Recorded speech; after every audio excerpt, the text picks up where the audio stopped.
কোন স্বামী কোন স্ত্রী বিয়ে করার পর সুখ চায় না? সবাই চায়। তো সুখ যদি চাই, আমাদেরকে একটা নিয়মে আসতে হবে। কি বলেন আপনারা? একটা নিয়মে আসতে হবে। এবার নারীকে নারীর মতো বানালেন কে? জোরে বলেন না কে? পুরুষকে পুরুষের মতো বানালেন কে? এবার আপনি যদি সফটওয়্যার চেঞ্জ করে দেন, কোন পুরুষকে যদি আপনি মহিলার গুণ দেখেন, তখন তো আপনি তো হাইসা বলেন আপ লেডিস। আপনি সেটাকে এলাও করছেন না, পছন্দ করছেন না।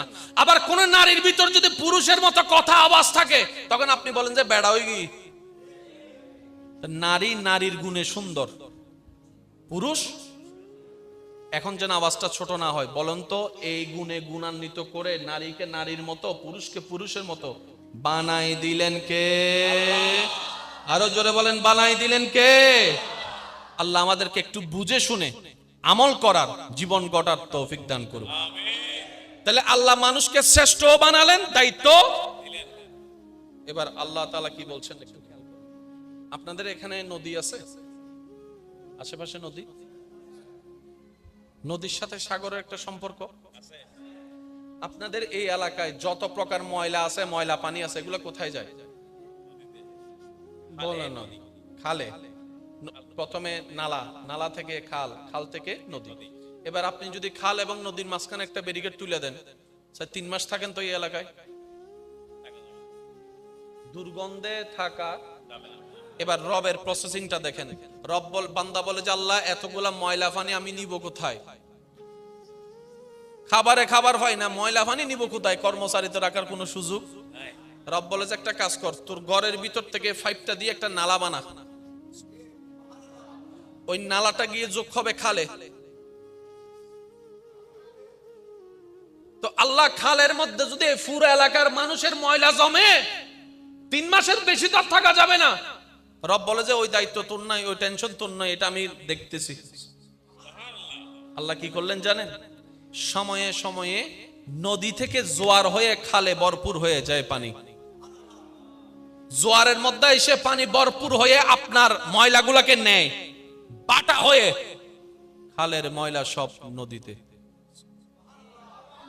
এবার নদীও তো তেমন বড় নয়, অনেক নদী তো বড়াটো হয়ে গেছে। রব বলে যে নদীর সব ময়লা আমি সাগরের জোয়ার দিয়ে এনে আবার বাটা হয়ে সব সাগরে নিয়ে যাব।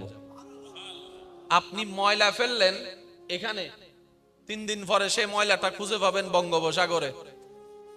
বান্দা বলে আল্লাহ আমার বাঁচার জন্য নিঃশ্বাসের দরকার। রব বলে যে অগণিত গাছের ব্যবস্থা আমি করে দিলাম। বান্দা বলে যে আল্লাহ আমার খাবারের জন্য কিছু ধানের দরকার, চাউলের দরকার। রব বলে যে আম গাছে আম ধরাবো একবার, তোর যেহেতু ধান বেশি দরকার, চাউল বেশি দরকার, বছরে 2 বার অথবা 3 বার আমি মাটিকে হুকুম দিয়ে দিলাম। রব বান্দা বলে যে ইয়া রব আমার সুস্থ থাকার জন্য শরীরে কিছু প্রোটিন দরকার, ক্যালসিয়াম ডাক্তারে বলেছে, ওষুধ দিয়ে তো সবকিছু সম্ভবপর নয়। রব বলে যে তোমার খাবারের জন্য আমি শাকের ব্যবস্থা করে দিলাম। শাকের জগতে লাল শাক আলাদা করলাম, এই শাক আলাদা করলাম, ওই শাক আলাদা করলাম। সুবহানাল্লাহ। বান্দা বলে যে আল্লাহ আমিষের দরকার। রব বলে যে একটু নদীর মধ্যে জাল মাইরা দেখ, সাগরের মধ্যে জাল মাইরা দেখ, আমিষ জাতীয় খাবার আমি সেখানেও ব্যবস্থা করে দিলাম। সুবহানাল্লাহ। বান্দা বলে যে আল্লাহ আমার এটা দরকার। রব বলে যে আমি তোকে সেটা দিয়ে দিলাম। এবার বান্দা বলে যে আল্লাহ আমার শরীরের জন্য ভিটামিন ডি দরকার। রব বলে যে সূর্যের কাছে আমি তোর ভিটামিন ডি এর ব্যবস্থা করে দিলাম। সুবহানাল্লাহ। আরো জোরে বলেন না সুবহানাল্লাহ। এবার বান্দা বলে যে আল্লাহ আমার ক্ষেতটা যে করেছি, সেই ক্ষেতের মধ্যে কৃষি বিজ্ঞানী বলেছে বৃষ্টির পানি দরকার। রব বলে যে কোন প্রকার মেশিন ছাড়া, টাঙ্কি ছাড়া আমি মেঘ থেকে বৃষ্টির ব্যবস্থা করে দিলাম। সুবহানাল্লাহ।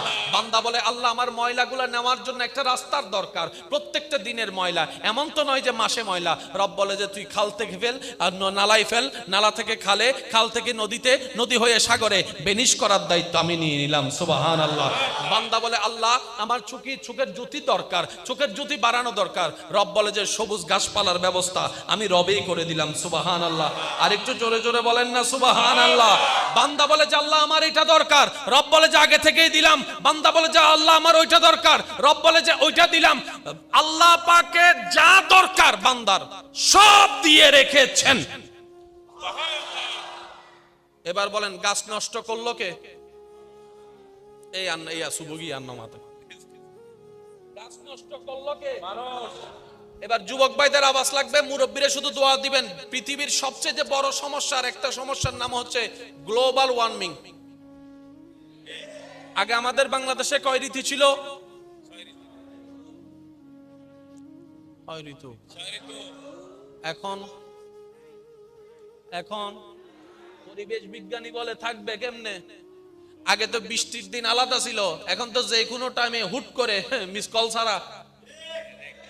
আগে বৃষ্টি হওয়ার আগে একটা মিস কল দিত, যারটা দেখে আমাদের মা বোনেরা ছাদের কাপড় ভিতরে ঢুকাই ফেলতো। দাদি বলতো যে ও বউ বৃষ্টি আইবো, ঢুকো। ও দাদি তুই কি আবহাওয়া অধিদপ্তরে সরি করছো না? ইন জানো কেনে হতে মিস কল দিতে আসো না? আরো জোরে, আরো জোরে। এবার কোন আওয়াজ ছাড়াই বৃষ্টি। কিরে মিস কল কেন দস? হতে মিস কল দিবে রাস্তা তোরা ন রাহস। শীতের টাইম ঠিক নাই, গ্রীষ্মের টাইম ঠিক নাই, তাপমাত্রা ঠিক নাই, এটা ঠিক নাই। সবাই মিলে পরিবেশ বিজ্ঞানীর কাছে গেলাম। পরিবেশ বিজ্ঞানী বলে যদি ঠিক করতে চাও অনেকগুলা কাজ করতে হবে, তার মধ্যে একটা কাজ গাছ লাগান, পরিবেশ বাঁচান। গাছ লাগান, পরিবেশ বাঁচান।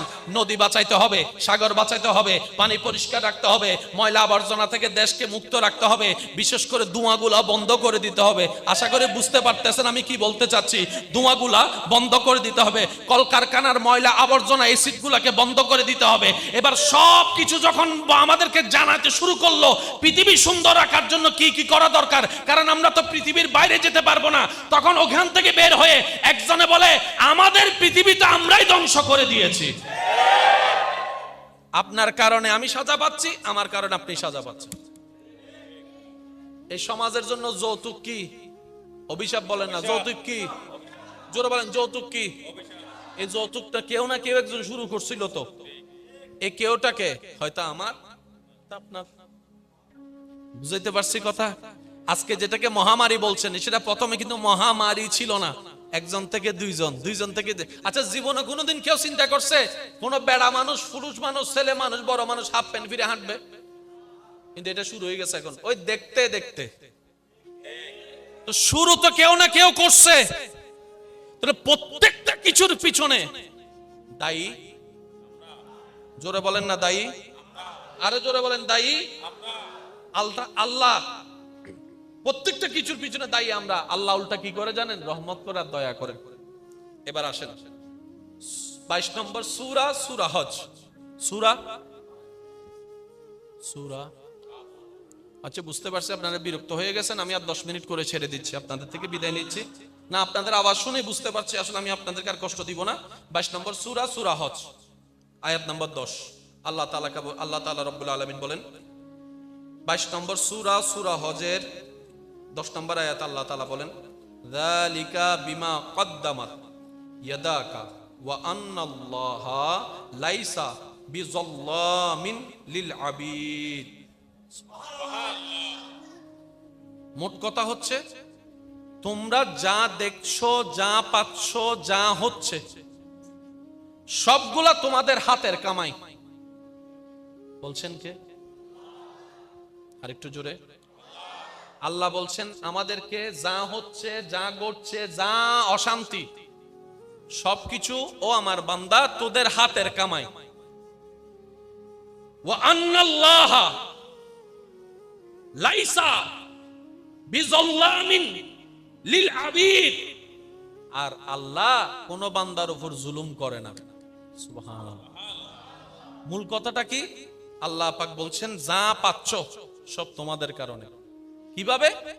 অক্সিজেনের কমতি, কাজটা আমরাই কেটেছি। জোরে।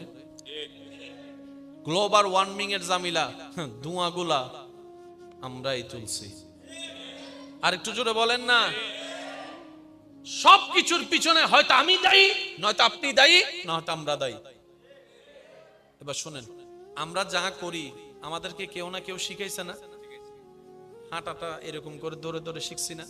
আচ্ছা, দুনিয়াতে আসার পরে যে আপনি আমি মায়ের বুকের দুধ খাইছি, আচ্ছা দুধ যে চুষতে হয় সেটা শিখাইলো কে? আবার মায় কি বলছে? মা আমার দুধ চুষ, আমাকে বলছে? দুধটা যখন মুখের মধ্যে দিছে অটোমেটিক আমরা চোষা শুরু করছি। এই 1 মিনিটের বাচ্চাটাকে এই চোষার জ্ঞানটা কেমনে পাইলো? শুনেন, এই জিনিসটা একটু বুঝতে হবে। আল্লাহ বললে তো সব কথা এক কথায় শেষ, তাহলে আর বুঝাটা হলো কই? মেঘ আসমান থেকে বৃষ্টি পড়ে, আল্লাহ করে, কথা তো শেষ। তো আপনি গবেষণা কই করবেন? আল্লাহ করে সত্য, কিভাবে করে আল্লাহ সেটা গবেষণা করতে বলছে, যাতে আমাদের কুদরতের ঈমানটা আরো বাড়ে। 1 সেকেন্ডের বাচ্চা যদি বাদ দেন গলা আটকে যাবে, পিছে দিল গলা আটকে যাবে, কারণ সে ডোকগিলার মতো জ্ঞান আল্লাহ তাকে কোনো দেয় নাই। কিন্তু আপনাকে আমাকে 1 মিনিটের ভিতরে আল্লাহ মায়ের স্তন চোষার মতো জ্ঞান দান করেছেন। তার মানে কি জানেন? আল্লাহ তাআলা প্রত্যেকটা সৃষ্টিকে আপন আপন জগতে টিকে থাকার সমস্ত কোয়ালিটি দিয়েই পাঠিয়েছেন। যেমন কোন একটা বিপদের মধ্যে মা বোন কান্নাকাটি চিল্লা করা স্বাভাবিক। সাগরের মধ্যে একটা জাহাজ যদি তুফানে পড়ে, মা চিল্লাবে, বোনে চিল্লাবে, বউ চিল্লাবে, স্বাভাবিক। কিন্তু সে জায়গায় একজন পুরুষ স্থির থাকাটাই স্বাভাবিক, কারণ সেই বিপদ থেকে বের হওয়ার রাস্তাটা খোঁজার জন্য আল্লাহ পুরুষকে দায়িত্ব দিয়েছেন। আর রিজালু কাওয়ামুনা আলান নিসা। আর একটু জোরে বলি, কিছু কিছু জিনিস আপনাকে আনতে হবে না, এটা ফিতরতে আল্লাহ দান করেছেন। পানিতে বাচ্চা ছেড়ে দিলে ডুবে যাবে, কিন্তু হাঁসের বাচ্চা ডিম ফুটার পর পরেই হাসে পানিতে। আর একটু জোরে হন না বাজি। মুরগির বাচ্চারা যদি ছাইরা দেন, হাঁসের বাচ্চা বলে যে তুই দিয়ে আয় ফাজ্জুম দে। আল্লাহ তাআলা বলে যে আমি তোকে বানাইও দিলাম, যা দরকার সবই দিলাম। তো আল্লাহ এখন আমি কি করব? রব বলে যে আমি তোকে একটা নিয়ম দিচ্ছি, নিয়ম মেনে চল। যদি তুই নিয়ম মেনে চলস, তুইও শান্তিতে থাকবি, বেচালার পরিবারও শান্তিতে থাকবে। পরিবার শান্তি থাকলে সমাজও শান্তি থাকবে, সমাজ শান্তি থাকলে দেশও শান্তি থাকবে, দেশ শান্তি থাকলে বিশ্বও শান্তি থাকবে। অন্যায়ও থাকবে না, অশান্তিও থাকবে না।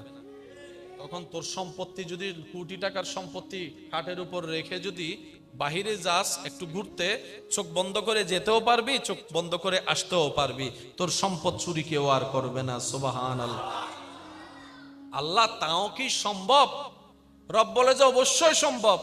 বানাই দেয় নাওয়ালা, করে দেয় নাওয়ালা, আমি রব আছি। তো তোদের কাজ চেষ্টা করা, যা আমি হুকুম দিয়েছি। আশা করি এই শব্দটা একটু নোট করবেন। আল্লাহ পাক বলে তোরা কিছুই পাল্টাতে পারবি না, কিন্তু আমি রব চাইলে দিনকে রাত, রাতকে দিন সেকেন্ডের মধ্যে বানাই দিতে পারি। সুবহানাল্লাহ। রব বলে যে তোরা কিছুই চেঞ্জ করতে পারবি না, কিন্তু আমি রব চাইলে পুরুষকে নারী, নারীকে পুরুষ সেকেন্ডে বানাই দিতে পারি।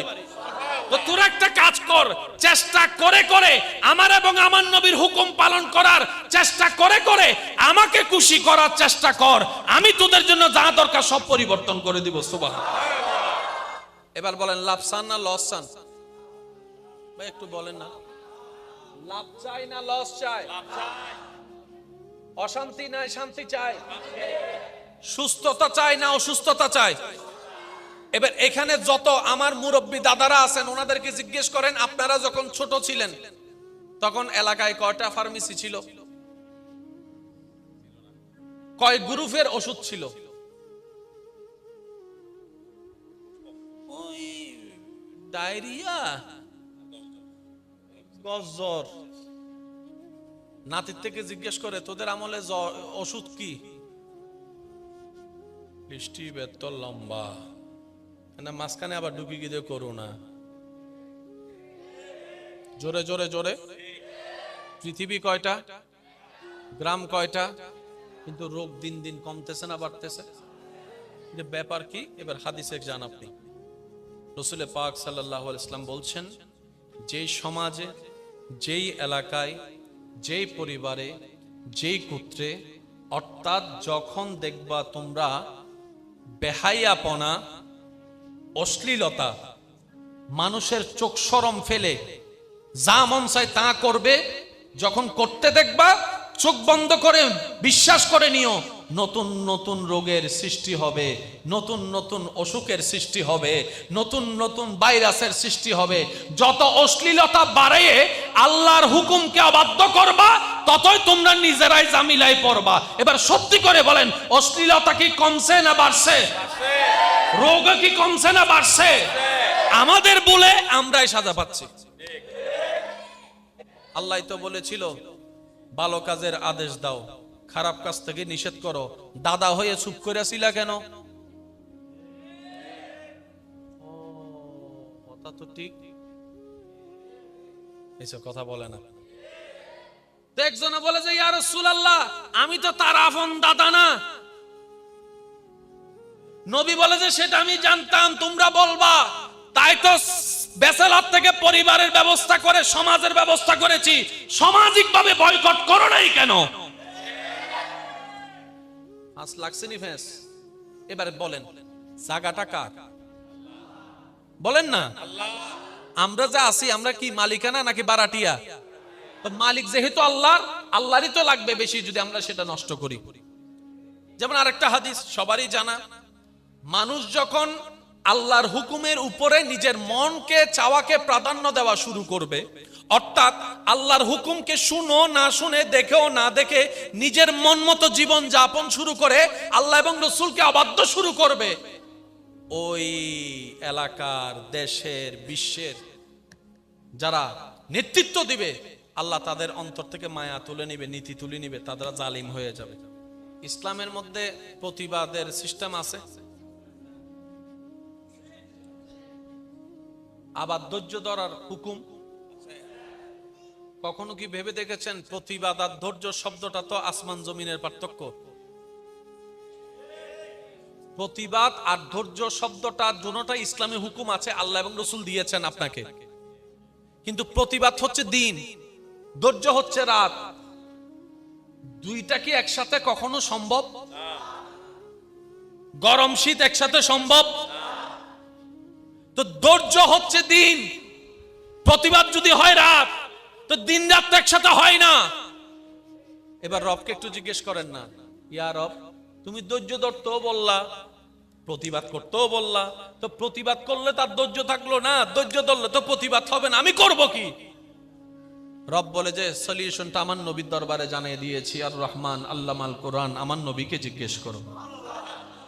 এবার নবীজি কিভাবে আপনাকে দুইটা আমল করার সুযোগ দিচ্ছেন দেখেন। নবী বলে, যখনই তোমার সামনে দেখবা অন্যের উপর জুলুম করা হচ্ছে, চুপ করে থাকিও না, প্রতিবাদের আওয়াজ তুমি গড়ে তোলো, চিৎকার দিয়ে বলেন সুবহানাল্লাহ। তোমার পরিবারের, সমাজে, এলাকায়, দেশে যদি কারো উপর জুলুম করা হয় অন্যায় ভাবে, তার সাথে তুমি একত্রতা ঘোষণ করে তুমি তার পক্ষ নিয়ে, ওই মজলুমের পক্ষ নিয়ে তুমি প্রতিবাদের আওয়াজ তুলো, প্রতিবাদের আওয়াজ তুলো। যখনই দেখবা তোমার কোনো মুমিন ভাই বোনের উপর অত্যাচার করা হচ্ছে, তুমি প্রতিবাদ করো, তুমি প্রতিবাদ করো। আর যখন দেখবা কোনো বিপদ তোমার উপর এসেছে, তুমি আল্লাহর সন্তুষ্টির জন্য ধৈর্য ধরিও। এবার আপনি মানুষ কয়জন? ধৈর্য আর প্রতিবাদ কয়টা? এবার দুইটা একসাথে ধরবেন কিভাবে, সে রাস্তাও ইসলামে দেওয়া আছে। যখন অন্যের উপর হবে আপনি তখন প্রতিবাদী, যখন নিজের উপর হবে ইন্নাল্লাহা মা'আস সাবিরিন। এবার দুটোটা আমল করার সুযোগ হয়েছে কি হয় নাই? এটার নাম ইসলাম না। সুবহানাল্লাহ। আর কেন ছোট হইতো সুবহানাল্লাহ? এটার নাম কি? জোরে বলেন, এটার নাম কি? এটার নাম কি? এটার নাম কি? এবার এই সিস্টেম দিয়েছেন কে?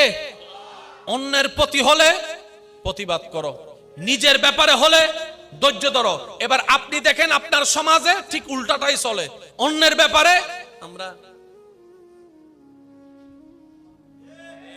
আর নিজের ব্যাপারে যখন হয়, কি হলি দি তুই হনমি কা হন্না রে, আইসু না বেড়া গাছতলা, তারপর বুঝিবি কি করেছি।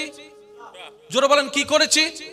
উল্টা করে আল্লাহর অবাধ্যতা করেছি, বাস আমাদের মাথার উপরে জালিম বসে থাকবেই। এটা একদিনের বিষয় নয়, এটা আজীবনের বিষয়। দোষকার? একটু জোরে বলেন, দোষকার? আর আমাদের এই জায়গাগুলা যদি সারা বাংলাদেশের 3 থেকে 6টা মাস এক লেভেলে চলতে থাকে, বাংলাদেশের মধ্যে আমূল পরিবর্তন আসা সম্ভব। আমি কেমনে বুঝাতাম আপনাদেরকে? যদি আপনাদের বিরক্ত না হয় আমি আর 5টা মিনিট সময় নিচ্ছি আপনাদের থেকে। হ্যাঁ, কষ্ট হচ্ছে না তো? বিজনে ভাই কষ্ট হচ্ছে? আচ্ছা, আপনাদের এখানে একটা সংগঠন আছে না, পূর্ব ডুমুরিয়া ঈদ উদযাপন কমিটি আছে না? সদস্য কয়জন? 5 জন, 11 জন, 10 জন, 17 জন, 20 জন, যতজনই আছে। কেউ দেশে আছে, কেউ প্রবাসে আছে। যারা দেশে আছে এখানে আবার অ্যাক্টিভ অনেক নাই, অনেক আনঅ্যাক্টিভ আছে। মনে রাখবেন, যে কোনো সংগঠনে মানুষ থাকবে 5000, অ্যাক্টিভ থাকবে 5 জন। ওই 5 জনের দিকে ফোকাস রেখে যদি আপনি আগাতে পারেন, এই 5 জনে 5000 জনের কাজ হয়ে যাবে। মনে থাকবে এটা। এই মাহফিলটা হওয়ার আগে ওনারা একটা মিটিং করছিল, আমি কিন্তু ছিলাম না। কিন্তু এতটুকু আমি বুঝি যে একটা মিটিং করছিল। প্রথম মিটিংটা হচ্ছিল সমন্বয়ক মিটিং, করবে কি করবে না, করলে কাকে কাকে ইনভাইট করবে। তারপর নাম প্রস্তাবনা হয়েছে, তারপরে যোগাযোগের চেষ্টা হয়েছে, তারপরে বলে যে অমুককে পাই নাই, তারপর আবার নাম প্রস্তাবনা হয়েছে, তারপর অমুককে এনেছে। একটা সিস্টেম আছে না নাই? আচ্ছা, এবার যদি আপনার মিটিং গুলা বাদ দেন, সংগঠনের নাম থেকে যাবে, সংগঠন থাকবে। সেজন্য সংগঠনের একটা নিয়ম আছে, 3 মাসে মিটিং করে, 6 মাসে মিটিং করে। আর এখন তো সবকিছু অনলাইন হয়েছে, বলে যে আমরা 3 মাস 6 মাসে পারবো না, সপ্তাহে সপ্তাহে মিটিং করব। WhatsApp group. উইথাউট মিটিং কোন সংগঠন টিকবে? ইসলামও তো একটা সংগঠন। দিন দিন ডিভোর্সের হার কমতেছে না বাড়তেছে? জামিলা কি কমতেছে না বাড়তেছে? তার কারণটা কি জানেন? আপনি আইফোনের সফটওয়্যার দিয়ে স্যামসাং চালাতে পারবেন না, স্যামসাং এর চার্জার দিয়ে আপনি আইফোন চার্জ দিতে পারবেন না। আমরা বেশিরভাগ পুরুষ, বেশিরভাগ নারী, পুরুষের সফটওয়্যার দিয়ে নারীকে কন্ট্রোল করতে চায়, নারীর সফটওয়্যার দিয়ে পুরুষকে কন্ট্রোল করতে চায়। স্বামীর সফটওয়্যার দিয়ে বউকে তৈরি করতে চায়, কন্ট্রোল করতে চায়। বউয়ের মতো করে স্বামীকে কন্ট্রোল করতে চায়, যার কারণে কোনো কিছুই আর সম্ভব হয়। সিডিঙ্গে বাসা থেকে হতা আছে আজনাতুন, এই 5 জন সিডিঙ্গে আছে, আর কোন মনে সিডাঙ্গর বাইরে তো এসে বাংলার বজর হ না, হাজনাতুন বাজনা বাড়ি গেছে। এবার বলেন দোষ কার? আল্লাহর? দোষ নবীর? দোষ ধর্মের? এই যে মেনটেনটা করতে পারি নাই, দোষটা কাদের? আমাদের। কোন জায়গায় দোষ জানেন?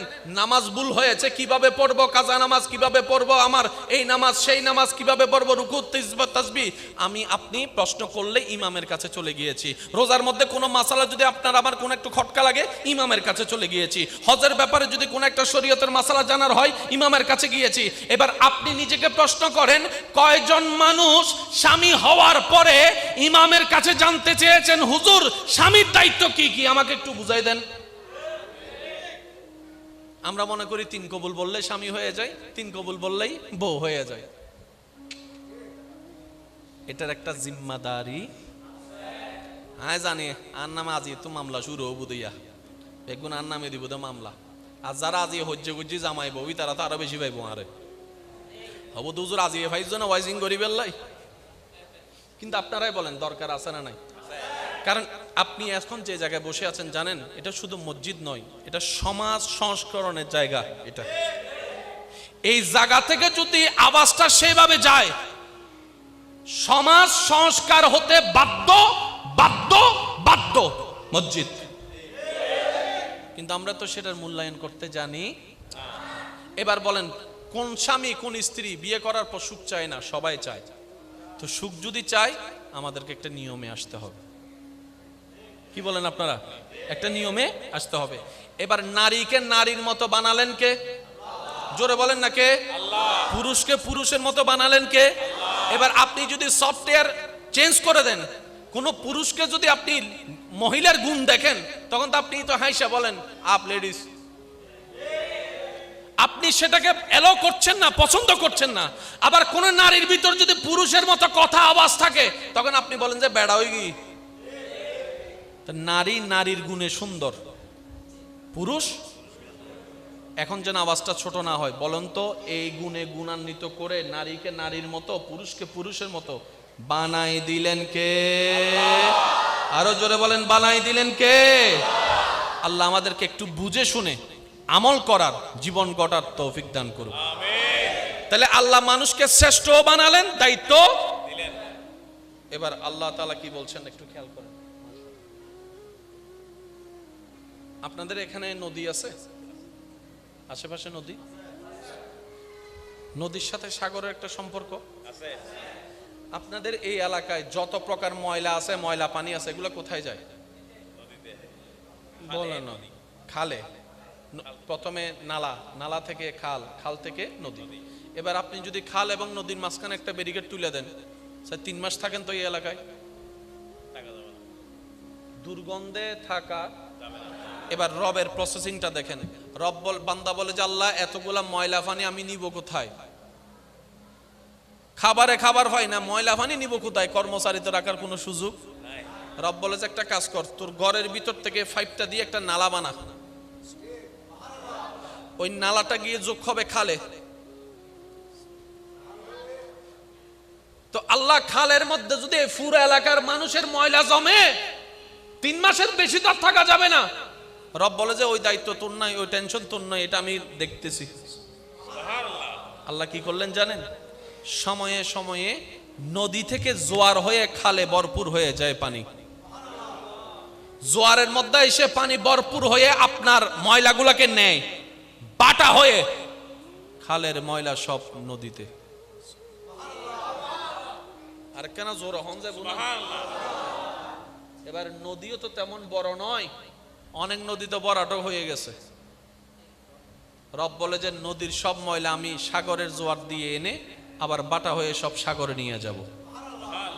আপনি ময়লা ফেললেন এখানে, 3 দিন পরে সেই ময়লাটা খুঁজে পাবেন বঙ্গোপসাগরে। না সুবহানাল্লাহ, রায়দন গরজে হই। আসলে আমরা পাই না কেন জানেন? এই বেকুবিয়াতের কারণে আমরা পাই না। আমরা আসলে নিতে জানি না, রব দিতে প্রস্তুত। আমি যদি আপনাদেরকে একটু শর্টকাটে বলি, রবের দরবারে কমতি বলে কোনো শব্দ নাই। আমরা পাবো না কেন? আমরা তো ওনাকে মানি, তাহলে পাওয়ার ক্ষেত্রে তো আমাদের অগ্রাধিকার বেশি। আর আমরা হচ্ছি ভিআইপি নবীর ভিআইপি উম্মত, নবী রাহমাতুল লিল আলামিনের উম্মত, আল্লাহর হাবিবের উম্মত। তো সেই হিসেবে তো আমাদের পাওয়ার পার্সেন্টেজ আরো বেশি। আমরা কেন খালি? রব বলে যে আমি দিতে রাজি, তুমি এত চাইতেও জানোস না, নিতেও জানোস না, আমি দিব কেন? বুঝাতে পারছি কথা? আমরা সবসময় দোষ বিপদে বললে আল্লাহরে দিয়ে দিই। আল্লাহ বলে যে দোষ আমার না, তোরই নহত, আরো জোর দোষ। এবার আমি শর্টকাটে বলি, আপনারা একটু সুবহানাল্লাহ বলতে পারবেন? এই আওয়াজে হবে না, আরো জোরে সুবহানাল্লাহ। যে যত বলবে তার জবান আল্লাহ তত পবিত্র করে দিবে। সুবহানাল্লাহ। যে যত বলবে আল্লাহ তার নামে জান্নাতে একটা একটা করে গাছ রোপণ করবেন। বান্দা বলে আল্লাহ আমার বাঁচার জন্য নিঃশ্বাসের দরকার, রব বলে যে অগণিত গাছের ব্যবস্থা আমি করে দিলাম। বান্দা বলে যে আল্লাহ আমার খাবারের জন্য কিছু ধানের দরকার, চাউলের দরকার, রব বলে যে আম গাছে আম ধরাবো একবার, তোর যেহেতু ধান বেশি দরকার, চাউল বেশি দরকার, বছরে 2 বার অথবা 3 বার আমি মাটিকে হুকুম দিয়ে দিলাম। রব বান্দা বলে যে ইয়া রব আমার সুস্থ থাকার জন্য শরীরে কিছু প্রোটিন দরকার, ক্যালসিয়াম ডাক্তারে বলেছে, ওষুধ দিয়ে তো সবকিছু সম্ভবপর নয়। রব বলে যে তোমার খাবারের জন্য আমি শাকের ব্যবস্থা করে দিলাম। শাকের জগতে লাল শাক আলাদা করলাম, এই শাক আলাদা করলাম, ওই শাক আলাদা করলাম। সুবহানাল্লাহ। বান্দা বলে যে আল্লাহ আমিষের দরকার, রব বলে যে একটু নদীর মধ্যে জাল মাইরা দেখ, সাগরের মধ্যে জাল মাইরা দেখ, আমিষ জাতীয় খাবার আমি সেখানেও ব্যবস্থা করে দিলাম। সুবহানাল্লাহ। বান্দা বলে যে আল্লাহ আমার এটা দরকার, রব বলে যে আমি তোকে সেটা দিয়ে দিলাম। এবার বান্দা বলে যে আল্লাহ আমার শরীরের জন্য ভিটামিন ডি দরকার, রব বলে যে সূর্যের কাছে আমি তোর ভিটামিন ডি এর ব্যবস্থা করে দিলাম। সুবহানাল্লাহ। আরো জোরে বলেন না সুবহানাল্লাহ।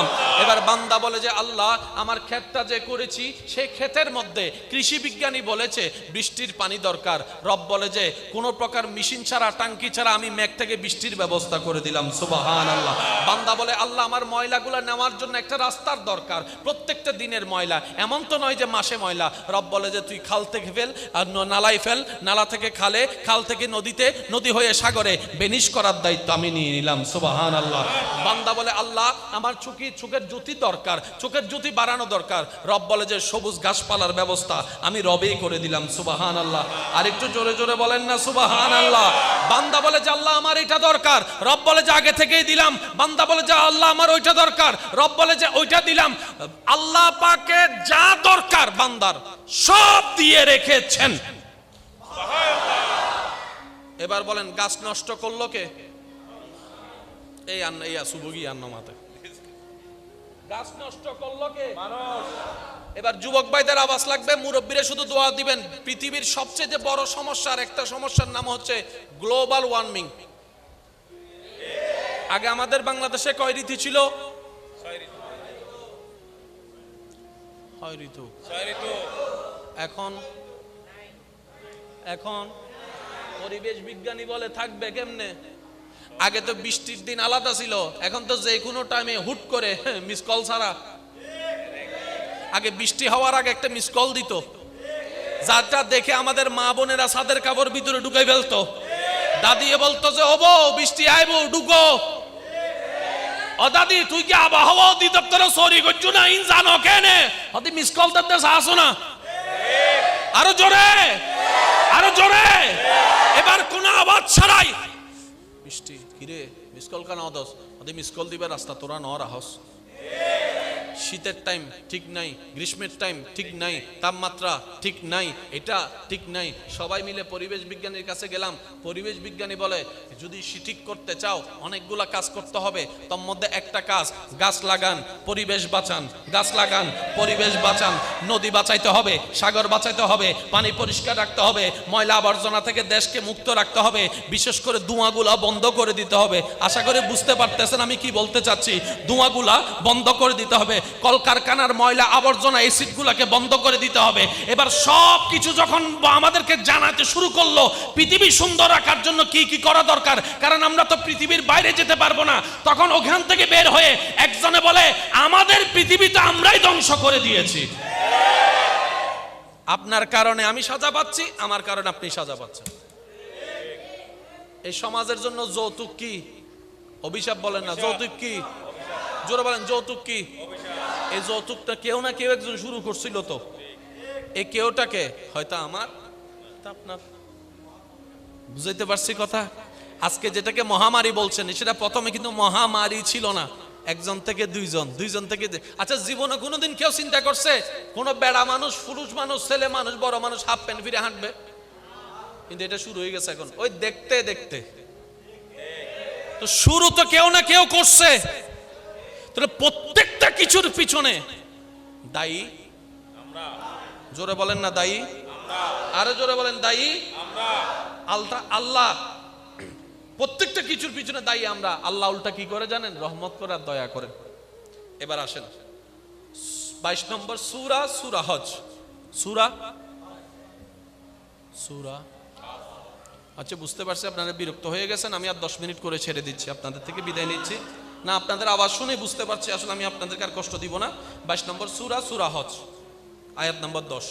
আল্লাহ তাআলা রব্বুল আলামিন বলেন 22 নম্বর সূরা, সূরা হজের 10 নম্বর আয়াত আল্লাহ তাআলা বলেন যালিকা বিমা কদ্দামাত ইয়াদাকা ওয়া আন্নাল্লাহা লাইসা বিযাল্লামিন লিল আবিদ। মোট কথা হচ্ছে তোমরা যা দেখছো, যা পাচ্ছ, যা হচ্ছে সবগুলা তোমাদের হাতের কামাই। বলছেন কে? আরেকটু জোরে। আল্লাহ বলছেন আমাদেরকে যা হচ্ছে, যা ঘটছে, যা অশান্তি সবকিছু ও আমার বান্দা তোদের হাতের কামাই। ওয়া আন্নাল্লাহা লাইসা বিযাল্লামিন লিল আবিদ। আর আল্লাহ কোন বান্দার উপর জুলুম করে না। সুবহানাল্লাহ। মূল কথাটা কি? আল্লাহ পাক বলছেন যা পাচ্ছ সব তোমাদের কারণে। কিভাবে? অক্সিজেনের কমতি, গাছটা আমরাই কেটেছি। জোরে। গ্লোবাল ওয়ার্মিং এর জামিলা, ধোঁয়াগুলা আমরাই তুলছি। আর একটু জোরে বলেন না। সবকিছুর পিছনে হয়তো আমি দায়ী, নয়তো আপনি দায়ী, নয়তো আমরা দায়ী। এবার শুনেন বাবা, একটু বাহির একটু যদি দেখতেন, একবার দরুদ শরীফ পড়েন। আল্লাহুম্মা সাল্লি আলা সাইয়্যিদিনা মাওলানা মুহাম্মদ ওয়া আলা আলি সাইয়্যিদিনা মাওলানা মুহাম্মদ। আর ভাই কলকে আর হতা বুঝেন না, আল্লাহ দিলে একখানা বুঝানোর দরকার আছে না নাই? জামাই বউর ঘর ভাঙ্গে দুই আরাত দিছে, ওই উগ্র ফাঁসর বাড়ি উগ্র গিয়ে দে, তোমার ভাইয়ে তো আরে প্রত্যেক সপ্তাহে শাড়ি কিনি দে, ভালোবাসে তো বেশি, এই তির মাথা ডুবে দিয়ে দে, ভালোবাসিলে তো শাড়ি কিনি দিব, হয়ে দিয়ে শেষ।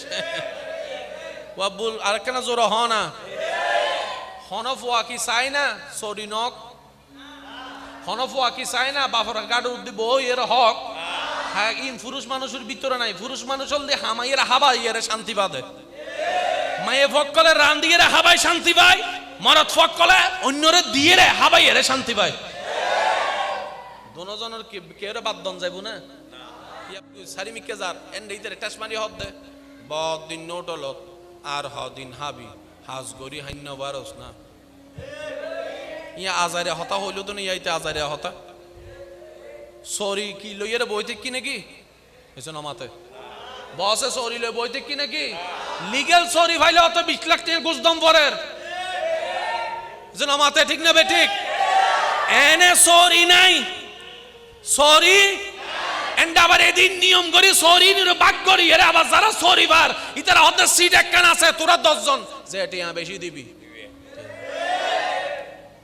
তো স্যার বেতন হতো হতে মাসে 20,000, তুই তো হতে 20,000 টিয়া আনলে যদি 20 লাখ টিয়া দাম পরে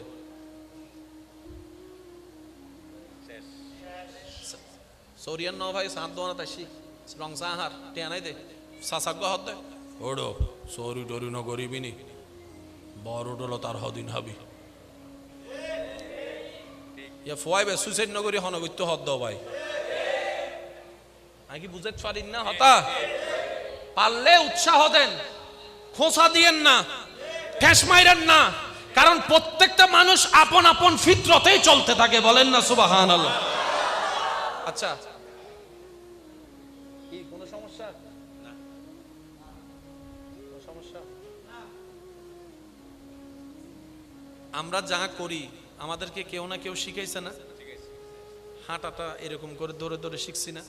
আচ্ছা, দুনিয়াতে আসার পরে যে আপনি আমি মায়ের বুকের দুধ খাইছি, আচ্ছা দুধ যে চুষতে হয় সেটা শিখাইলো কে? আবার মায় কি বলছে মা আমার দুধ চুষ? আমাকে বলছে? দুধটা যখন মুখের মধ্যে দিছে অটোমেটিক আমরা চোষা শুরু করছি। এই 1 মিনিটের বাচ্চাটাকে এই চোষার জ্ঞানটা কেমনে পাইলো? শুনেন, এই জিনিসটা একটু বুঝতে হবে। আল্লাহ বললে তো সব কথা এক কথায় শেষ, তাহলে আর বুঝাটা হলো কই? মেঘ আসমান থেকে বৃষ্টি পড়ে, আল্লাহ করে, কথা তো শেষ। তা আপনি গবেষণা কই করবেন? আল্লাহ করে সত্য, কিভাবে করে আল্লাহ সেটা গবেষণা করতে বলছে, যাতে আমাদের কুদরতের ঈমানটা আরো বাড়ে। 1 সেকেন্ডের বাচ্চা যদি বাদ দেন গলা আটকে যাবে, পিছে দিল গলা আটকে যাবে, কারণ সে ডুগগিলার মতো জ্ঞান আল্লাহ তাকে কোনো দেয় নাই। কিন্তু আপনাকে আমাকে 1 মিনিটের ভিতরে আল্লাহ মায়ের স্তন চোষার মতো জ্ঞান দান করেছেন। তার মানে কি জানেন? আল্লাহ তাআলা প্রত্যেকটা সৃষ্টিকে আপন আপন জগতে টিকে থাকার সমস্ত কোয়ালিটি দিয়েই পাঠিয়েছেন। যেমন কোন একটা বিপদের মধ্যে মা বোন কান্নাকাটি চিল্লা করা স্বাভাবিক। সাগরের মধ্যে একটা জাহাজ যদি তুফানে পড়ে মা চিল্লাবে, বোনে চিল্লাবে, বউ চিল্লাবে, স্বাভাবিক। কিন্তু সে জায়গায় একজন পুরুষ স্থির থাকাটাই স্বাভাবিক, কারণ সেই বিপদ থেকে বের হওয়ার রাস্তাটা খোঁজার জন্য আল্লাহ পুরুষকে দায়িত্ব দিয়েছেন। আর রিজালু কাওয়ামুনা আলান নিসা। আর একটু জোরে বলি, কি কিছু কিছু জিনিস আপনাকে আনতে হবে না, এটা ফিতরতে আল্লাহ দান করেছেন। পানিতে বাচ্চা ছেড়ে দিলেই ডুবে যাবে, কিন্তু হাঁসের বাচ্চা ডিম ফুটার পর পরেই হাঁসের পানিতে। আর একটু জোরে হন না বাজে। মুরগির বাচ্চারা যদি ছাইরা দেন, হাঁসের বাচ্চা বলে যে তুই দিয়ে আয় ফাজুম দে, তো তোর বয়স শত হদ 1 মিনিট হদ ফারিবি না ফারিবি জ্ঞান বুঝিবের যে বয়সী ন তো তোর ন তুই জানিলি কেন হদ ন আন মনে টানে আয় ফাজুম আয় ফাজুম আয় ফাজুম নামে গিয়ে। এটাকে বলা হয় ফিতরত। প্রত্যেকটা মানুষের ভিতরে একটা ফিতরত আছে, এটা আল্লাহ প্রদত্ত। এটা আপনি চাইলে অস্তিত্বকে বিলীন করতে পারবেন না। তো চট্টগ্রামের ভাষায় বলে জাতে জাত টানে, ওই 5 জন সিটিং আছে আর গুণ মাতের জাতে জাত টানে। তার মানে কি তুই বাজি তোমার গোষ্ঠী যদি এন্ড হয়, তুই যদি অন্ডে যাই এর ঘর বাঁধো কে টানিব তো মেডিবেদ দে মেড ইন আনোয়ারা নমাতে কারো জোর হনা বাজি অনে চাইলিবে ফালাই দিতে দিবেন না, হজ্জা করা না তর্ক করা নিবে ফাইতেন না। আল্লাহ প্রত্যেক ফিতরতরে আলাদা করে বানায় দিয়ে নর করে হন সুবহানাল্লাহ। একটু বুঝার চেষ্টা করি আসুন। আল্লাহ তাআলা বলে যে আমি তোকে বানাইও দিলাম, যা দরকার সবই দিলাম। তো আল্লাহ এখন আমি কি করব? রব বলে যে আমি তোকে একটা নিয়ম দিচ্ছি, নিয়ম মেনে চল। যদি তুই নিয়ম মেনে চলস, তুইও শান্তিতে থাকবি, বেচালার পরিবারও শান্তিতে থাকবে। পরিবার শান্তি থাকলে সমাজও শান্তি থাকবে, সমাজ শান্তি থাকলে দেশও শান্তি থাকবে, দেশ শান্তি থাকলে বিশ্বও শান্তি থাকবে। অন্যায়ও থাকবে না, অশান্তিও থাকবে না। তখন তোর সম্পত্তি যদি কোটি টাকার সম্পত্তি খাটের উপর রেখে যদি বাহিরে যাস একটু ঘুরতে, চোখ বন্ধ করে যেতেও পারবি, চোখ বন্ধ করে আসতেও পারবি, তোর সম্পদ চুরি কেউ আর করবে না। সুবহানাল্লাহ। আল্লাহ তাও কি সম্ভব? রব বলে যে অবশ্যই সম্ভব। বানাই দেয় নাওয়ালা, করে দেয় নাওয়ালা, আমি রব আছি। তো তোদের কাজ চেষ্টা করা, যা আমি হুকুম দিয়েছি। আশা করি এই শব্দটা একটু নোট করবেন। আল্লাহ পাক বলে তোরা কিছুই পাল্টাতে পারবি না, কিন্তু আমি রব চাইলে দিনকে রাত, রাতকে দিন সেকেন্ডের মধ্যে বানাই দিতে পারি। সুবহানাল্লাহ। রব বলে যে তোরা কিছুই চেঞ্জ করতে পারবি না, কিন্তু আমি রব চাইলে পুরুষকে নারী, নারীকে পুরুষ সেকেন্ডে বানাই দিতে পারি। তো তোরা একটা কাজ কর, চেষ্টা করে করে আমার এবং আমার নবীর হুকুম পালন করার চেষ্টা করে করে আমাকে খুশি করার চেষ্টা কর, আমি তোদের জন্য যা দরকার সব পরিবর্তন করে দিব। সুবহানাল্লাহ।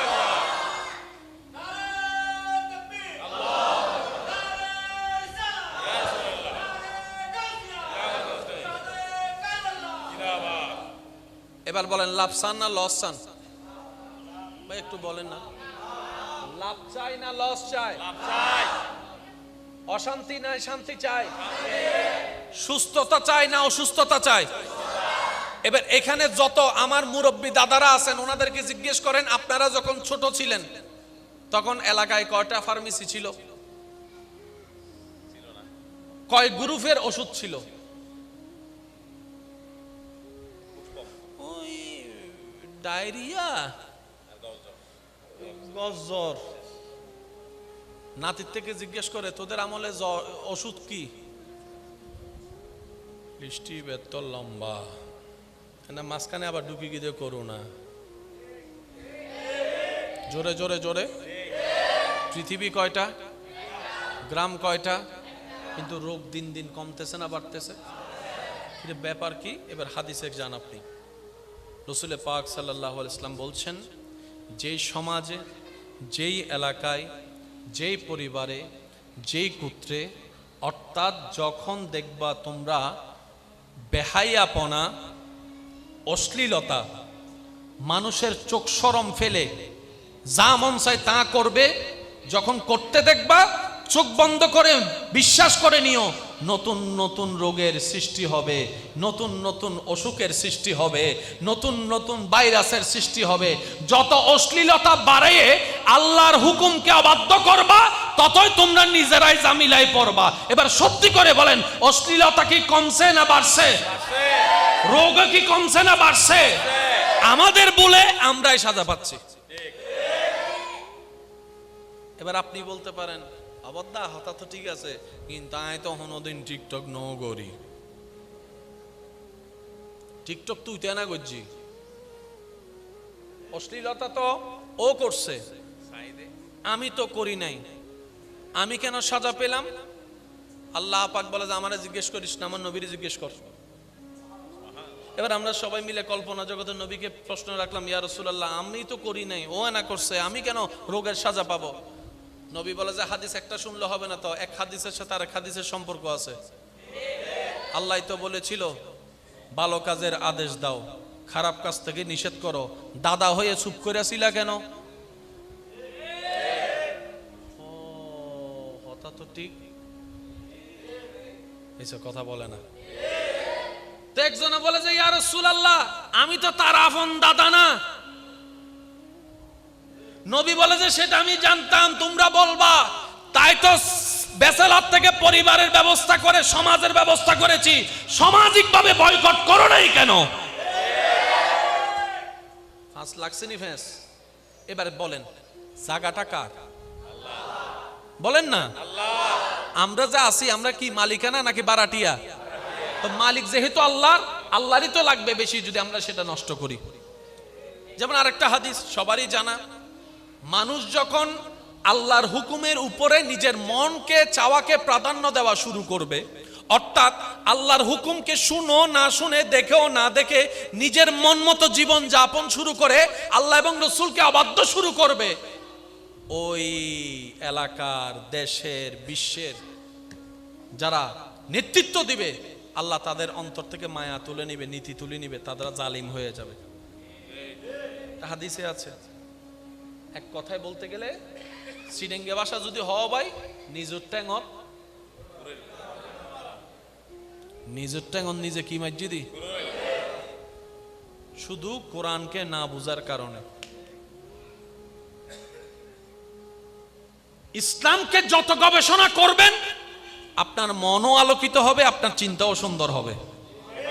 আর ইসলামকে যারা ভুল বুঝে, মনে রাখবেন ওনার ইসলামকে বুঝতে পারে নাই, হয়তো নিজের মতো বুঝতে চেয়েছে, প্যাঁচটা ওই জায়গায় লেগেছে। আমি কি বুঝাতে পারছি কথা? আরো জোরে বলেন কথা বুঝাতে পারছি? আল্লাহ আমাদের সবাইকে একটু বুঝার তৌফিক দান করুক। আল্লাহুম্মা সাল্লি আলা সাইয়্যিদিনা মাওলানা মুহাম্মদ ওয়া আলা আলি সাইয়্যিদিনা মাওলানা মুহাম্মদ। একবার বলি আলহামদুলিল্লাহ। ইসলামের মধ্যে প্রতিবাদের সিস্টেম আছে, আবার ধৈর্য ধরার হুকুম আছে। কখনো কি ভেবে দেখেছেন প্রতিবাদ আর ধৈর্য শব্দটা তো আসমান জমিনের পার্থক্য? প্রতিবাদ আর ধৈর্য শব্দটা দুটোটা ইসলামী হুকুম আছে, আল্লাহ এবং রসুল দিয়েছেন আপনাকে, কিন্তু প্রতিবাদ হচ্ছে দিন, ধৈর্য হচ্ছে রাত। দুইটা কি একসাথে কখনো সম্ভব? গরম শীত একসাথে সম্ভব? তো ধৈর্য হচ্ছে দিন, প্রতিবাদ যদি হয় রাত, তো দিন রাত তো একসাথে হয় না। এবার রবকে একটু জিজ্ঞেস করেন না, ইয়া রব তুমি ধৈর্য ধরতেও বললা, প্রতিবাদ করতেও বললা, তো প্রতিবাদ করলে তার ধৈর্য থাকলো না, ধৈর্য ধরলে তো প্রতিবাদ হবে না, আমি করব কি? রব বলে যে সলিউশনটা আমার নবীর দরবারে জানিয়ে দিয়েছি, আর রহমান আল্লামাল কোরআন, আমার নবীকে জিজ্ঞেস করো। এবার নবীজি কিভাবে আপনাকে দুইটা আমল করার সুযোগ দিচ্ছেন দেখেন। নবী বলে যখনই তোমার সামনে দেখবা অন্যের উপর জুলুম করা হচ্ছে, চুপ করে থাকিও না, প্রতিবাদের আওয়াজ তুমি গড়ে তোলো, চিৎকার দিয়ে বলেন সুবহানাল্লাহ। তোমার পরিবারে, সমাজে, এলাকায়, দেশে যদি কারো উপর জুলুম করা হয় অন্যায়ভাবে, তার সাথে তুমি একত্রতা ঘোষণ করে তুমি তার পক্ষ নিয়ে, ওই মজলুমের পক্ষ নিয়ে তুমি প্রতিবাদের আওয়াজ তুলো, প্রতিবাদের আওয়াজ তুলো। যখনই দেখবা তোমার কোনো মুমিন ভাই বোনের উপর অত্যাচার করা হচ্ছে, তুমি প্রতিবাদ করো, তুমি প্রতিবাদ করো। আর যখন দেখবা কোনো বিপদ তোমার উপর এসেছে, তুমি আল্লাহর সন্তুষ্টির জন্য ধৈর্য ধরিও। এবার আপনি মানুষ কয়জন? ধৈর্য আর প্রতিবাদ কয়টা? এবার দুইটা একসাথে ধরবেন কিভাবে, সে রাস্তাও ইসলামে দেওয়া আছে। যখন অন্যের উপর হবে আপনি তখন প্রতিবাদী, যখন নিজের উপর হবে ইন্নাল্লাহা মা'আস সাবিরিন। দুটোটা আমল করার সুযোগ হয়েছে কি হয় নাই? এটার নাম ইসলাম না? সুবহানাল্লাহ। আর কেন ছোট হইতো সুবহানাল্লাহ। এটার নাম কি? জোরে বলেন, এটার নাম কি? এটার নাম কি? এটার নাম কি? এবার এই সিস্টেম দিয়েছেন কে? অন্যের প্রতি হলে প্রতিবাদ করো, নিজের ব্যাপারে হলে ধৈর্য ধরো। এবার আপনি দেখেন আপনার সমাজে ঠিক উল্টাটাই চলে। অন্যের ব্যাপারে আমরা, আর নিজের ব্যাপার যখন হয় কি হলি দি তুই হনমি কেন হন না রে, আইসো না বেড়া গাছতলা, তারপর বুঝিবি কি করেছি। জোরে বলেন কি করেছি?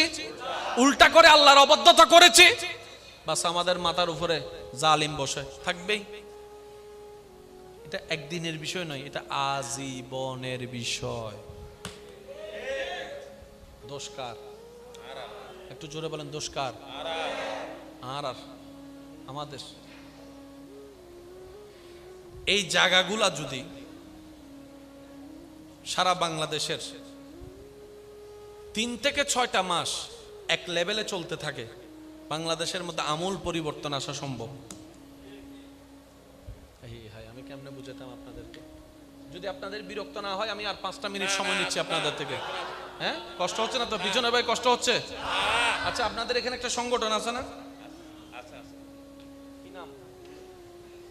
পূর্ব ডুমুরিয়া ঈদ উদযাপন কমিটি আছে না? সদস্য কয়জন? 5 জন, 11 জন, 10 জন, 17 জন, 20 জন, যতজনই আছে। কেউ দেশে আছে, কেউ প্রবাসে আছে। যারা দেশে আছে এখানে আবার অ্যাক্টিভ অনেক নেই, অনেক আনঅ্যাক্টিভ আছে। মনে রাখবেন, যে কোনো সংগঠনে মানুষ থাকবে 5000, অ্যাক্টিভ থাকবে 5 জন। ওই 5 জনের দিকে ফোকাস রেখে যদি আপনি আগাতে পারেন, এই 5 জনে 5000 জনের কাজ হয়ে যাবে। মনে থাকবে এটা। এই মাহফিলটা হওয়ার আগে ওনারা একটা মিটিং করছিল, আমি কিন্তু ছিলাম না। আমি ছিলাম না, কিন্তু এতটুকু আমি বুঝি যে একটা মিটিং করছিল। প্রথম মিটিংটা হচ্ছিল সমন্বয়ক মিটিং, করবে কি করবে না, করলে কাকে কাকে ইনভাইট করবে। তারপর নাম প্রস্তাবনা হয়েছে, তারপরে যোগাযোগের চেষ্টা হয়েছে, তারপরে বলে যে অমুককে পাই নাই, তারপর আবার নাম প্রস্তাবনা হয়েছে, তারপর অমুককে এনেছে। একটা সিস্টেম আছে না নাই? আচ্ছা, এবার যদি আপনার মিটিংগুলা বাদ দেন, সংগঠনের নাম থেকে যাবে, সংগঠন থাকবে। সেজন্য সংগঠনের একটা নিয়ম আছে, 3 মাসে মিটিং করে, 6 মাসে মিটিং করে। আর এখন তো সবকিছু অনলাইন হয়েছে, বলে যে আমরা 3 মাস 6 মাসে পারবো না, সপ্তাহে সপ্তাহে মিটিং করব। WhatsApp group. উইথাউট মিটিং কোন সংগঠন টিকবে? তো ইসলামও তো একটা সংগঠন। দিন দিন ডিভোর্সের হার কমতেছে না বাড়তেছে? জামিলা কি কমতেছে না বাড়তেছে? তার কারণটা কি জানেন? আপনি আইফোনের সফটওয়্যার দিয়ে স্যামসাং চালাতে পারবেন না, স্যামসাং এর চার্জার দিয়ে আপনি আইফোন চার্জ দিতে পারবেন না।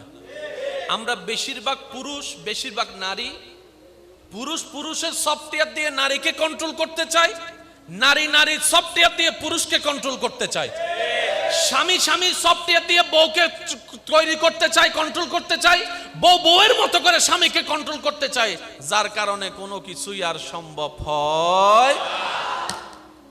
তো সিডিংয়ে বাসা থেকে হতা আছে আজনাতুন, এই যে 5 জন সিডিংয়ে আছে, আর কোন মনে সিডাঙ্গর বাইরে তো এসে বাংলার বজর হ না, হাজনাতুন বাজনা বাড়ি গেছে। এবার বলেন দোষ কার? আল্লাহর? দোষ নবীর? দোষ ধর্মের? এই যে মেনটেনটা করতে পারি নাই, দোষটা কাদের? আমাদের। কোন জায়গায় দোষ জানেন? নামাজ ভুল হয়েছে, কিভাবে পড়বো, কাজা নামাজ কিভাবে পড়বো, আমার এই নামাজ সেই নামাজ কিভাবে পড়বো, রুকু তাসবিহ আমি আপনি প্রশ্ন করলে ইমামের কাছে চলে গিয়েছি। রোজার মধ্যে কোনো মাসালা যদি আপনার আমার কোনো একটু খটকা লাগে, ইমামের কাছে চলে গিয়েছি। হজের ব্যাপারে যদি কোনো একটা শরীয়তের মাসালা জানার হয়, ইমামের কাছে গিয়েছি। এবার আপনি নিজেকে প্রশ্ন করেন, কয়জন মানুষ স্বামী হওয়ার পরে ইমামের কাছে জানতে চেয়েছেন, হুজুর স্বামীর দায়িত্ব কি কি, আমাকে একটু বুঝাই দেন। আমরা মনে করি 3 কবুল বললে স্বামী হয়ে যায়, 3 কবুল বললেই বউ হয়ে যায়। এটার একটা জিম্মাদারি হ্যাঁ জানি। আর নামে আজি তো মামলা শুরু হবু দিয়া, বেগুন আর নামে দিব মামলা। আর যারা আজি হজ্জে গুজ্জি জামাইব, ওই তারা তো আরো বেশি পাইব। আরে হবু দুজোর আজি ভাইজন ওয়াইজিং করি বেললাই কিন্তু আপনারাই বলেন দরকার আছে না নাই? কারণ আপনি এখন যে জায়গায় বসে আছেন জানেন, এটা শুধু মসজিদ নয়, এটা সমাজ সংস্করণের জায়গা। এটা এই জায়গা থেকে যদি আওয়াজটা সেভাবে যায়, সমাজ সংস্কার হতে বাধ্য বাধ্য বাধ্য মসজিদ। কিন্তু আমরা তো সেটার মূল্যায়ন করতে জানি। এবার বলেন, কোন স্বামী কোন স্ত্রী বিয়ে করার পর সুখ চায় না? সবাই চায়। তো সুখ যদি চাই, আমাদেরকে একটা নিয়মে আসতে হবে। কি বলেন আপনারা? একটা নিয়মে আসতে হবে। এবার নারীকে নারীর মতো বানালেন কে? জোরে বলেন না কে? পুরুষকে পুরুষের মতো বানালেন কে? এবার আপনি যদি সফটওয়্যার চেঞ্জ করে দেন, কোন পুরুষকে যদি আপনি মহিলার গুণ দেখেন, তখন তো আপনি তো হাইসা বলেন আপ লেডিস। আপনি সেটাকে এলো করছেন না, পছন্দ করছেন না। আবার কোন নারীর ভিতর যদি পুরুষের মতো কথা আওয়াজ থাকে, তখন আপনি বলেন যে বেড়া হই গি। নারী নারীর গুণে সুন্দর, পুরুষ এখন যেন আওয়াজটা ছোট না হয়। বলেন তো, এই গুণে গুণান্বিত করে নারীকে নারীর মতো, পুরুষকে পুরুষের মতো বানাই দিলেন কে? আরো জোরে বলেন, বানাই দিলেন কে? আল্লাহ আমাদেরকে একটু বুঝে শুনে আমল করার, জীবন গড়ার তৌফিক দান করুন। তাহলে আল্লাহ মানুষকে শ্রেষ্ঠ বানালেন, দায়িত্ব দিলেন। এবার আল্লাহ তাআলা কি বলছেন একটু খেয়াল করেন। আপনাদের এখানে নদী আছে? আশেপাশে নদী? নদীর সাথে সাগরের একটা সম্পর্ক আছে। আপনাদের এই এলাকায় যত প্রকার ময়লা আছে, ময়লা পানি আছে, এগুলো কোথায় যায়? বলে না, খালে। প্রথমে নালা, নালা থেকে খাল, খাল থেকে নদী। এবার আপনি যদি খাল এবং নদীর মাঝখানে একটা ব্যারিকেড তুলে দেন, 3 মাস থাকেন তো এই এলাকায়? দুর্গন্ধে থাকা। এবার রবের প্রসেসিংটা দেখেন। রব বান্দা বলে যে আল্লাহ এতগুলা ময়লা পানি আমি নিব কোথায়? খাবারে খাবার হয় না, ময়লা পানি নিব কোথায়? কর্মচারীতে রাখার কোনো সুযোগ নাই। রব বলে যে একটা কাজ কর, তোর ঘরের ভিতর থেকে পাইপটা দিয়ে একটা নালা বানা। ওই নালাটা গিয়ে যোগ হবে খালে। তো আল্লাহ খালের মধ্যে যদি পুরো এলাকার মানুষের ময়লা জমে, 3 মাসের বেশি তো থাকা যাবে না। রব বলে যে ওই দায়িত্ব তোর নাই, ওই টেনশন তোর নাই, এটা আমি দেখতেছি। আল্লাহ কি করলেন জানেন? সময়ে সময়ে নদী থেকে জোয়ার হয়ে খালে ভরপুর হয়ে যায় পানি। জোয়ারের মধ্যে এসে পানি ভরপুর হয়ে আপনার ময়লাগুলোকে নেয়, বাটা হয়ে খালের ময়লা সব নদীতে। আর কেন জোর হন যায় বলুন? এবার নদীও তো তেমন বড় নয়, অনেক নদী তো বড়াটো হয়ে গেছে। রব বলে যে নদীর সব ময়লা আমি সাগরের জোয়ার দিয়ে এনে আবার বাটা হয়ে সব সাগরে নিয়ে যাব। আপনি ময়লা ফেললেন এখানে, 3 দিন পরে সেই ময়লাটা খুঁজে পাবেন বঙ্গোপসাগরে। না সুবহানাল্লাহ, রায়দন গরজে হই। আসলে আমরা পাই না কেন জানেন? এই বেকুবিয়াতের কারণে আমরা পাই না। আমরা আসলে নিতে জানি না, রব দিতে প্রস্তুত। আমি যদি আপনাদেরকে একটু শর্টকাটে বলি, রবের দরবারে কমতি বলে কোনো শব্দ নাই। আমরা পাবো না কেন? আমরা তো ওনাকে মানি, তাহলে পাওয়ার ক্ষেত্রে তো আমাদের অগ্রাধিকার বেশি। আর আমরা হচ্ছে ভিআইপি নবীর ভিআইপি উম্মত, নবী রাহমাতুল লিল আলামিনের উম্মত, আল্লাহর হাবিবের উম্মত। তো সেই হিসেবে তো আমাদের পাওয়ার পার্সেন্টেজ আরো বেশি। আমরা কেন খালি? রব বলে যে আমি দিতে রাজি, তুমি এত চাইতেও জানোস না, নিতেও জানোস না, আমি দিব কেন? বুঝাতে পারছি কথা? আমরা সবসময় দোষ বিপদে বললে আল্লাহরে দিয়ে দিই। আল্লাহ বলে যে দোষ আমার না, তোরই নহত, আরো জোর দোষ। এবার আমি শর্টকাটে বলি, আপনারা একটু সুবহানাল্লাহ বলতে পারবেন? এই আওয়াজে হবে না, আরো জোরে সুবহানাল্লাহ। যে যত বলবে তার জবান আল্লাহ তত পবিত্র করে দিবে। সুবহানাল্লাহ। যে যত বলবে আল্লাহ তার নামে জান্নাতে একটা একটা করে গাছ রোপণ করবেন। বান্দা বলে আল্লাহ আমার বাঁচার জন্য নিঃশ্বাসের দরকার। রব বলে যে অগণিত গাছের ব্যবস্থা আমি করে দিলাম। বান্দা বলে যে আল্লাহ আমার খাবারের জন্য কিছু ধানের দরকার, চাউলের দরকার। রব বলে যে আম গাছে আম ধরাবো একবার, তোর যেহেতু ধান বেশি দরকার, চাউল বেশি দরকার, বছরে 2 বার অথবা 3 বার আমি মাটিকে হুকুম দিয়ে দিলাম। রব বান্দা বলে যে ইয়া রব, আমার সুস্থ থাকার জন্য শরীরে কিছু প্রোটিন দরকার, ক্যালসিয়াম ডাক্তারে বলেছে, ওষুধ দিয়ে তো সবকিছু সম্ভবপর নয়। রব বলে যে তোমার খাবারের জন্য আমি শাকের ব্যবস্থা করে দিলাম। শাকের জগতে লাল শাক আলাদা করলাম, এই শাক আলাদা করলাম, ওই শাক আলাদা করলাম। সুবহানাল্লাহ। বান্দা বলে যে আল্লাহ আমিষের দরকার। রব বলে যে একটু নদীর মধ্যে জাল মাইরা দেখ, সাগরের মধ্যে জাল মাইরা দেখ, আমিষ জাতীয় খাবার আমি সেখানেও ব্যবস্থা করে দিলাম। সুবহানাল্লাহ। বান্দা বলে যে আল্লাহ আমার এটা দরকার। রব বলে যে আমি তোকে সেটা দিয়ে দিলাম। এবার বান্দা বলে যে আল্লাহ আমার শরীরের জন্য ভিটামিন ডি দরকার। রব বলে যে সূর্যের কাছে আমি তোর ভিটামিন ডির ব্যবস্থা করে দিলাম। সুবহানাল্লাহ। আরো জোরে বলেন না সুবহানাল্লাহ। এবার বান্দা বলে যে আল্লাহ আমার ক্ষেতটা যে করেছি, সেই ক্ষেতের মধ্যে কৃষি বিজ্ঞানী বলেছে বৃষ্টির পানি দরকার। রব বলে যে কোন প্রকার মেশিন ছাড়া, টাঙ্কি ছাড়া আমি মেঘ থেকে বৃষ্টির ব্যবস্থা করে দিলাম। সুবহানাল্লাহ। বান্দা বলে আল্লাহ আমার ময়লাগুলো নেওয়ার জন্য একটা রাস্তার দরকার, প্রত্যেকটা দিনের ময়লা, এমন তো নয় যে মাসে ময়লা। রব বলে যে তুই খাল থেকে ফেল আর নালায় ফেল, নালা থেকে খালে, খাল থেকে নদীতে, নদী হয়ে সাগরে, বেনিশ করার দায়িত্ব আমি নিয়ে নিলাম। সুবহানাল্লাহ। বান্দা বলে আল্লাহ আমার চোখের জ্যোতি দরকার, চোখের জ্যোতি বাড়ানো দরকার। রব বলে যে সবুজ ঘাসপালার ব্যবস্থা আমি রবেই করে দিলাম। সুবহানাল্লাহ। আর একটু জোরে জোরে বলেন না সুবহানাল্লাহ। বান্দা বলে যে আল্লাহ আমার এটা দরকার। রব বলে যে আগে থেকেই দিলাম। বান্দা বলে যে আল্লাহ আমার ওইটা দরকার। রব বলে যে ওইটা দিলাম। আল্লাহ পাকে যা দরকার বান্দার সব দিয়ে রেখেছেন। এবার বলেন গাছ নষ্ট করলো কে?